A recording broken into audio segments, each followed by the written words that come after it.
Welcome to Dvarla Torah class. We're discussing here the week Parshas Emor, and it's very interesting that this parsha talks about the counting of the Omer, and that is actually it's always between Pesach and Shavuos, Passover and Shavuot when we actually count the Omer.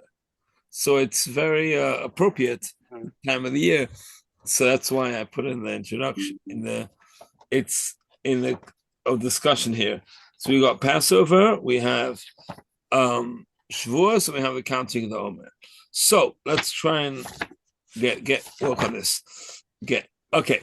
So Torah says, "Usafartem lachem." You should count for yourself, right? For yourself, mi machas a Pesach, which means the day. Excuse me.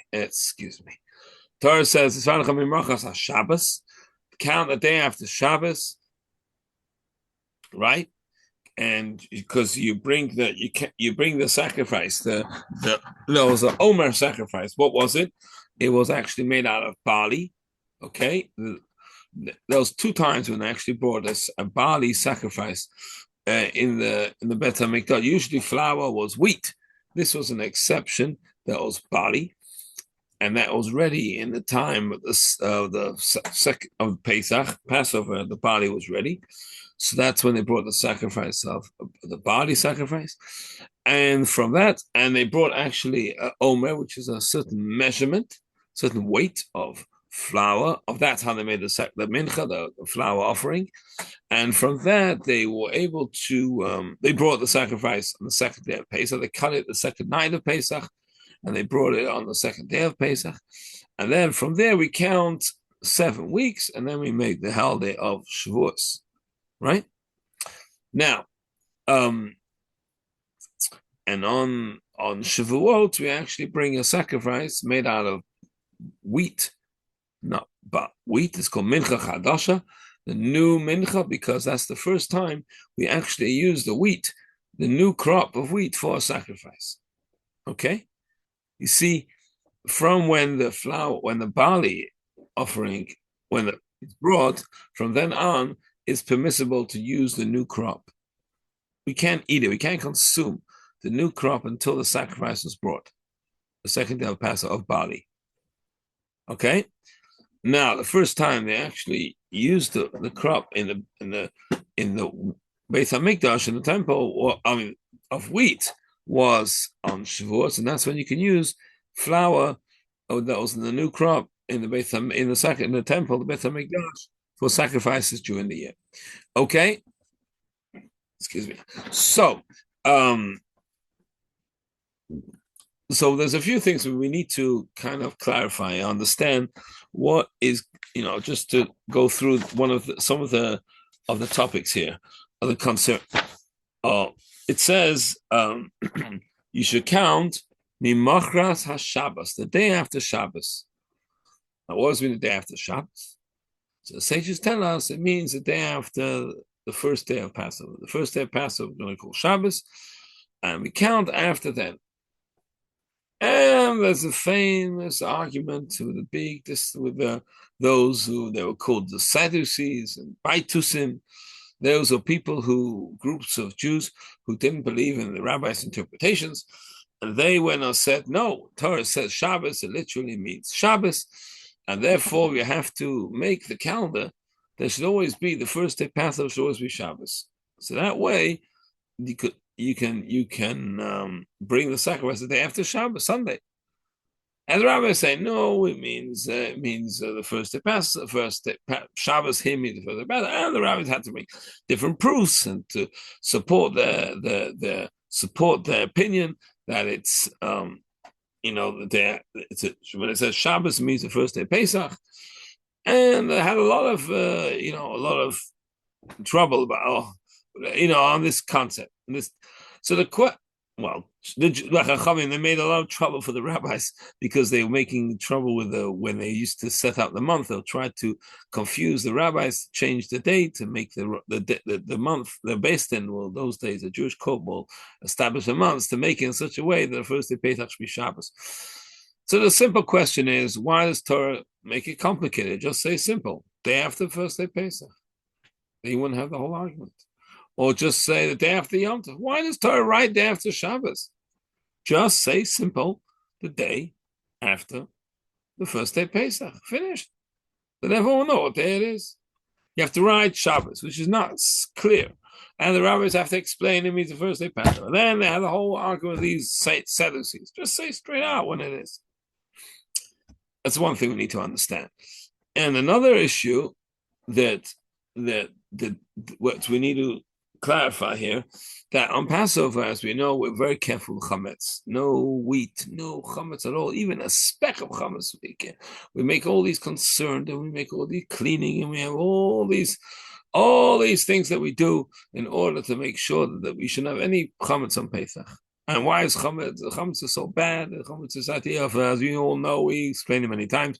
Chametz is puffy, which is the idea of arrogance, and arrogance is no good, and arrogance like idol worship, and how terrible arrogance is, and therefore it's to be very, very careful with this whole concept of chametz. Okay, chametz is so bad, all right. And when it comes Shavuot, 7 weeks later, what do? We bring up a sacrifice of chametz. Like, if Pesach is so, if chametz is so bad, how can you make a sacrifice on chametz, on Shavuos? And the limit has to be out of chametz. So it's what contrast. What's happening here? What's this? How does this work? So there's a long explanation on this, but let's try and go through this. Okay. The idea of there is idea of Hashem took us out of Mitzrayim. When we came out from Mitzrayim, as we know, it says God like drawed us with Rashcheni Acharecha Narut. So God drawed us out of Egypt, took us out, and we are following God. So when we were in Egypt, we were in the lowest of the lowest. Right? We were completely in the 49th levels of impurity, very low. And what had to happen? God, with His mercy, took us out.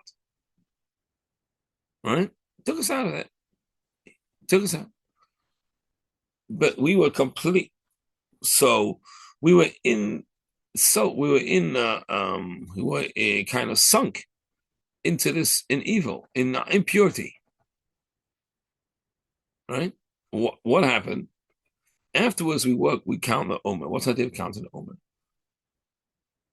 We refine ourselves.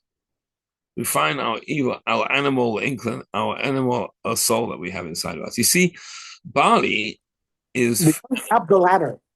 Thank you very much. We cut the ladder. We refining ourselves and going up the ladder. And as we know, Talmud says that barley is animal food. Okay, that's a animal food. So our impurity was complete, was very full. So we had to we had to run out of Egypt. It says Kibaracham. We had to flee out of Egypt. We had to, this famous. We tell Pharaoh we want to leave for 3 days. The Pharaoh always refused, but until Pharaoh had the 10 plagues. Finally, he got the plague on the firstborns, instructed further. He let us go. If we would have told he wanted to go forever, he also would have said yes. He had to. He had no choice. So why did he say 3 days? We just could have said we want to go. I mean, why do you have to make this whole trick? 3 days and then I'll come back. Just say we're going forever. Finish. And the explanation is because the evil we weren't refined. The evil for Egypt, spiritually speaking, the Egyptian that this was still with us, and we had to work on ourselves to refine all our characters. When it comes Shavuos, we did 49 days. Every day is Pesach Omer. We count, we're refining. Oh, then we're ready to receive the Torah. Right? Now, right? Egypt, we weren't ready. Egypt weren't ready to receive the Torah. We had to work for 7 weeks on that. Well, one of the reasons they say that he waited the 3 days is because Not only he wanted Pharaoh to understand that this is, I'm going to put it in today's words, but it's really serious game. He needs to let them go. It's also he wanted the Israelites to actually believe that he says he does, and then he needed them to see the miracle in their eyes so they can believe. Uh-huh. Who can believe that? The Israel, Bnei Israel. Uh-huh. Okay, wow. All right, we're talking a little deeper meaning. So, Okay, anyway, so what was I just saying? Yeah. So now, when it comes to Shavuos, okay, we have the bread, the wheat. Wheat is food for humans, right? Human consumption. What's that? What does this teach us? This is an idea that our we worked in our animal soul now, and we're elevated. Now our animal soul is elevated. It goes first the godly soul idea of Shavuos. We got out of this of the impurity of Egypt.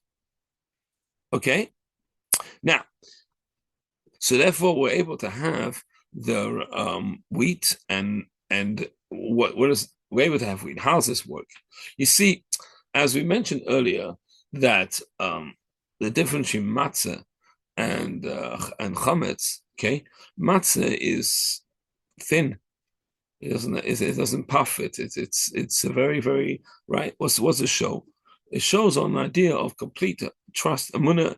It's idea of no arrogance. Idea of complete trust in Hashem. Complete trust in God. Okay, a person doesn't have his own. You have your own opinions, but you push it all on the side. God says, "I'm doing it." There's no questions asked. Kabbalah, sir, accept the yoke of heaven. God says, go out. God says, do this, I do it. God, whatever God says, I'm doing. Maybe I have my own opinions. I push it all on the side. My whole personal agenda is pushed on the side, and I do whatever God says. That's the first level. That's when you come out of Egypt. But that's not the ultimate.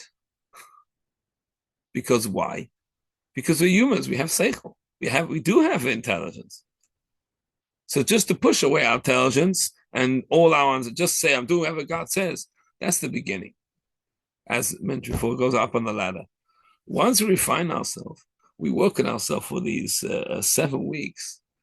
Our mind is now mature enough that we can understand godliness and we can elevate ourselves. We can use our mind to serve God. Right? At the beginning, we don't know anything. We're coming out, we just started. We completely, we just say, Kabbalah, so accept the yoke of heaven, and that's it. Do whatever God tells us. God tells us to do. But once we work on our characters and our middos, we work on all our different, types of behaviors, everything we have, we work on ourselves. We elevate ourselves. We come, then we can understand godliness. We can come close to God, and our mind wouldn't be a contradiction. You see, there's idea of believing God, and then there's understanding. We don't the understanding to be a contradiction to our to anything. First, we have to make sure we have the proper foundation. We have matzah coming out of Egypt, where we push away or any thoughts or any intelligence or whatever. We do what God says. But then, once we come, we are grown up, mature. We're able to handle it, and we won't fall off. I give an example. You have a child, okay? Every a little baby. Everybody knows you can't give a baby hard foods, solid foods. What's wrong with solid food? It's good. I can eat it. I know grown up can eat it. What's wrong? The answer is very good, but for this child, it's no good. If he has the solid foods, you're putting his life in danger. You give a little baby solid foods, it's very dangerous. He can't handle. He can't digest it. He's not mature enough. Once a child reaches a certain age, the parents say, "Oh, I think now he's ready to eat some solids." It's not gonna. He's grown enough, and you go to the pediatrician or whatever, and they say, "Yeah, now he's able to eat solid food." What does that mean? Does that mean anything wrong with the food? Of course not. It's the issue is the child is not capable of the beginning is not capable, so you cannot give it to him. He can't handle it. But once he matures, he grows older. Now he becomes able to handle the solids, and it will not only it wouldn't affect him negatively, it will help him, right?